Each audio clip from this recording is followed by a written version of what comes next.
podcast de l'article de Ahmed Nagy publié sur l'odj.ma. L'auteur a intitulé son article « L'article explosif » de Seymour Hersh. Il commence son article ainsi. Dans un article qui a provoqué un véritable séisme, le vétéran de la presse américaine, Seymour Hersh, a avancé que le sabotage du gazoduc Nord Stream est le fait des États-Unis, avec le soutien de la Norvège. Intitulé « Comment les États-Unis ont détruit Nord Stream » et publié le 8 février sur le blog de son auteur, l'article de Seymour Hersh est un gros pavé dans la mare de Washington. L'auteur poursuit son article ainsi.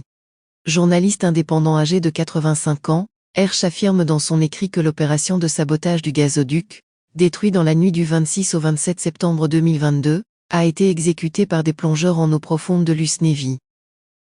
Washington aurait fait appel à leur service autant pour leur savoir-faire qu'en raison du fait qu'ils ne font pas partie des forces spéciales, et ne sont donc pas, comme ces derniers, dans l'obligation légale de tenir le congrès de leurs activités secrètes à travers le monde. Les plongeurs américains auraient bénéficié de l'appui de confrères de la marine militaire norvégienne, réputés pour leur expérience en matière d'exploration pétrolière et gazière en haute mer acquise le long de plusieurs décennies.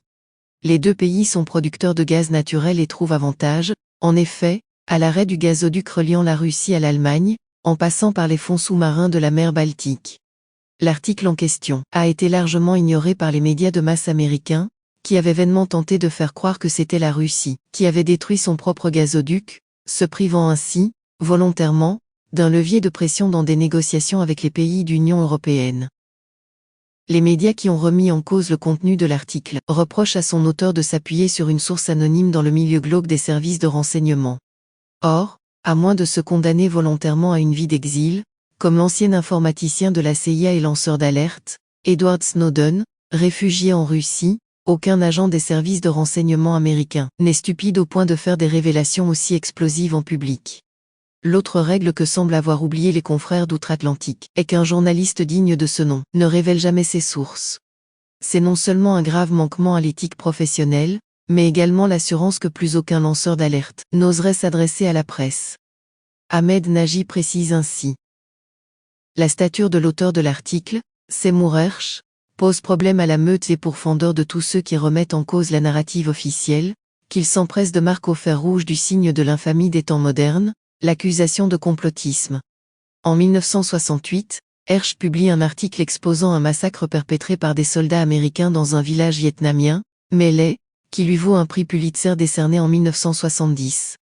C'est également à lui que l'on doit les révélations sur les actes de torture commis par des soldats américains sur des prisonniers irakiens, dans la devenue tristement célèbre prison d'Abu Ghraib. Suite à ces divulgations sur les activités de la CIA sur le territoire même des États-Unis, le chef du contre-espionnage de la CIA a été forcé à la démission. Autant dire qu'il s'agit d'un multirécidiviste endurci. L'auteur conclut son article ainsi. Seymour Hersh a déjà été contesté pour avoir remis en question le récit officiel sur l'exécution de Ben Laden, mais son professionnalisme et sa crédibilité, démontrés en 63 ans de carrière, peuvent difficilement être mis en doute. Il ne s'agit pas de le croire sur parole, mais de prendre en considération les hypothèses avancées. Le hic est que, jusqu'à présent, les autorités suédoises n'ont publié aucun détail de leur enquête à propos du sabotage du gazoduc Nord Stream. Pas plus que les Allemands, dont les experts avouent, néanmoins, n'avoir aucune preuve d'un sabotage russe. Au Bundestag, le Parlement allemand, des voix commencent à s'élever pour réclamer que la lumière soit jetée sur cette sombre affaire. L'Allemagne est, en effet, la première victime de ce sabotage. Rédigé par Ahmed Nagy, élu par l'intelligence artificielle de l'ODJ Media.